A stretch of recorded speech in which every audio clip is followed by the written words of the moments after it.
Assalamualaikum warahmatullahi wabarakatuh. My name is Muhammad Faris Nuraiman bin Cik Muhammad Noor, and my group member is Amar bin Muhammad Zulfanis.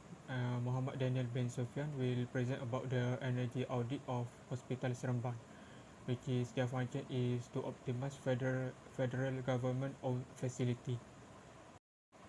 So for the first slide is the introduction to the Hospital Seremban, which is on this slide I will briefly introduce the facility profile of the hospital.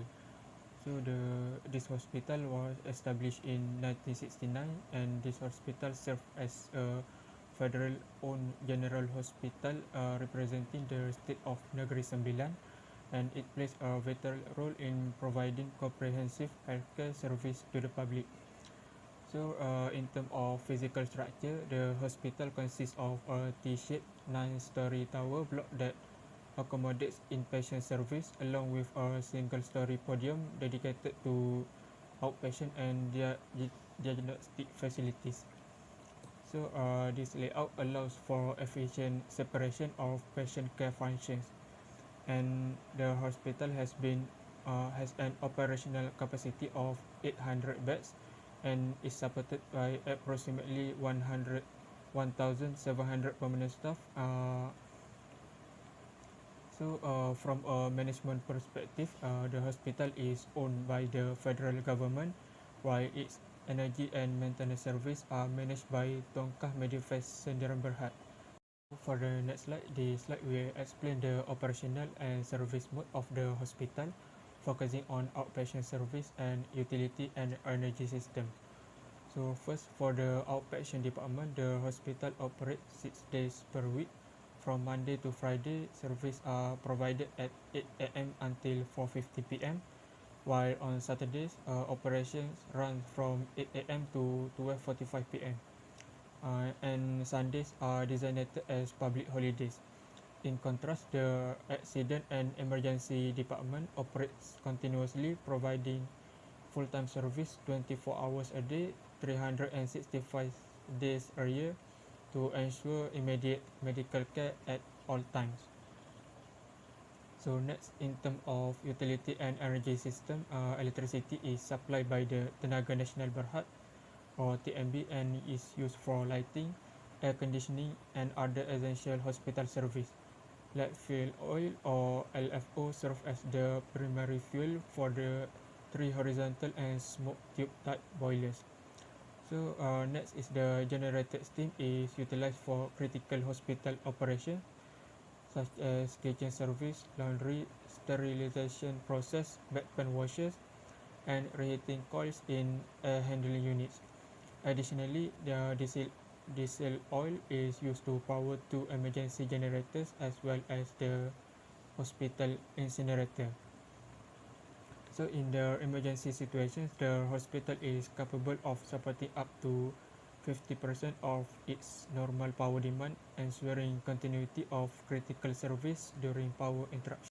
Now we move to the next slide, which is this slide presents the methodology used for conducting the energy audit, which consists of 3 main stages, which is the first one is the preparatory stage, the energy audit stage, and the discussion of preliminary results. So the first one is during the preparatory stage. Measuring equipment is transported to the site, and discussion are held with the facility management, and at this stage, the scope of the audit is explained and confirmed, and all necessary preparations are made to ensure the audit can be conducted smoothly without disrupting of hospital operations. So for the second step, which is the energy audit stage, which is the core of the methodology, and this stage includes the adjustment and calibration of measuring equipment, confirmation of measuring points, and installation of instrument at the selected locations. So measurements are then taken to capture actual energy consumption patterns, and after that, data collection, the equipment is removed, and a general field survey is carried out to identify major energy consuming facilities, and all collected data and equipment information are recorded and analyzed access the to assess the energy performance. And the final step is the discussion of preliminary result, which is involve an initial evaluation of the audit findings and proposed recommendations. So the measuring equipment is repackaged and transported back, and the preliminary results are reviewed to support further details analysis and energy efficient energy effic- energy efficiency improvement. Now let's look at the technical audit and energy balance of the hospital. This part explains how the systems are currently working and identifies where energy is being wasted. Here, five main tools were used for this audit as shown in the table. Note that for electrical checks, the team used a clamp-on power height tester to measure voltage and power factor, which is as you can see on the figure on top right. The bottom of it is the ultrasonic flow meters for water flow and hot wire anemometer for airspeed. For the boilers on the left part, a flue gas analyzer was used to check the gas content while a digital lux meter measures the light levels. These tools help create the hospital's energy demand map on the next slide. As shown in the charts, electricity use changes a lot during the day. Note that in figure 1191 shows a peak of around 1300 to 1400 kilowatts per hour on weekdays. This happens because the outpatient clinics are open at the time, obviously. However, in figure 11.9, during the clinics are closed, the energy use on Sunday is relatively flat. And looking at the transformer efficiency alert on the bottom right, both transformers are only running at 26 to 49% capacity, which means that they are underloaded, which causes constant energy loss even when the hospital is not using much power. Next, we look at where energy actually goes. The chart in figure 1113 shows that air conditioning is the biggest user at 42.10%. Note that this covers both the large chillers and the small split units. Other services like lighting and kitchen take up around 35.30%. Looking at the data, the lost and balanced part is 22.60%.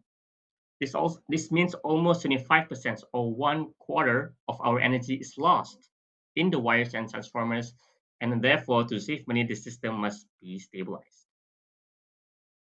So since we know where energy goes, we can find specific problems. This slide shows three main red flags. First, note the chiller instability section. The power factor is very low, between 0.30 and 0.49, and the current is at almost 300 amps limit. This causes the system to shut down or trip very often. Second, as shown in the T and B anomaly, the power factor is negative 0.96. This means the capacitor banks are not set correctly and could damage the equipment. And thirdly, the boiler and lighting inefficiency part shows the boiler air ratio is 1.5, which is higher than the target 1.3. Also, light levels are not very consistent, ranging from 9 to 1,324 lux. These are serious risks that need to be fixed immediately. So comparing the hospital to international standards, let's say in Japan, help us see the full picture. As shown in table 1119, we compare Seremban to a hospital in Tokyo. Note that Seremban uses 454,600 kcal per meter squared, which is much lower than Tokyo's 810,000. However, the reason is that Seremban only has 40% AC coverage and uses a lot of natural air, natural ventilation. Data shows that if the hospital modernizes, i.e., adds more equipment, adds more ACs, the energy demand will go up by 78%. So it's a given.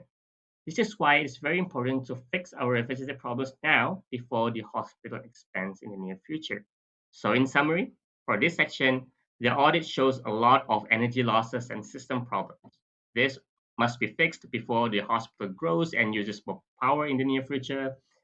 And thus, Daniel next will now explain the solutions and the costs for this audit. Thank you. Okay, so for this part, I will explain the technical improvement that we propose based on the energy audit.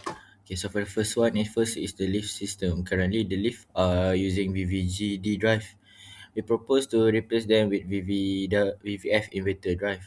With this system, the motor speed can follow the actual load, so the energy is not waste during starting and stopping. From the audit, this upgrade can give this upgrade can give around 30 to 40% energy saving. This also makes the lift operation smoother and reduce mechanical stress, which is important for the hospital. Next is the boiler system. The audit found that the current air fuel ratio is about 1.5, which means there is excess air during combustion. By adjusting the forced draft fan dampers and reducing the air ratio to 1.3, the boiler can also operate more efficiently and less heat loss is through the exhaust gas. Lastly, for the chiller system, there were frequent system trip due to electrical instability. And to solve the problem, we propose installing 170 kilowatt kVA capacitor bank. This will improve the power factor, stabilize the chiller operation, and reduce electrical losses. So these are immediate technical fix. Next, I will explain the long-term strategy to manage future cooling demand. And then we go to the next slide, which is future storage, latent heat storage. For the long-term solution, we propose a latent heat storage system. This idea is to install 70 cubic meter phase change material tank. The system stores cooling energy during off-peak hours, usually at night when the electricity demand and tariff are lower, and the tariff are lower during the day, especially during peak hours. The store cooling energy can be used to support the chiller system. So part of the cooling load is shifted from peak to off-peak period. With this approach, the hospital can reduce maximum demand charge, also delay or avoid investing in larger chiller capacity in the future. Just at the graph, you can see that, so that the system is more of a strategic solution rather than an immediate retrofit. After looking at the technical side, we are also need to see whether this proposal is financially reasonable. And then we go next to the next slide, which is financial evaluation. In this slide, show that the financial evaluation of the proposed is measured. The total investment cost both for both the leaf inverter system and the latent heat storage system is approximately 716,000 ringgit. And for the latent heat storage system, the payback period is about 7 years, with an internal rate of return of 11.4%. This show that the system is financially feasible, especially when we consider future increase in electricity tariff. For the leaf inverter system, the payback period is longer, which is about 15.3 years financially. 15.3 years. Financially, it is marginal, but it's still recommend because it's improve system reliability, safety, and support renovation of aging equipment. And so based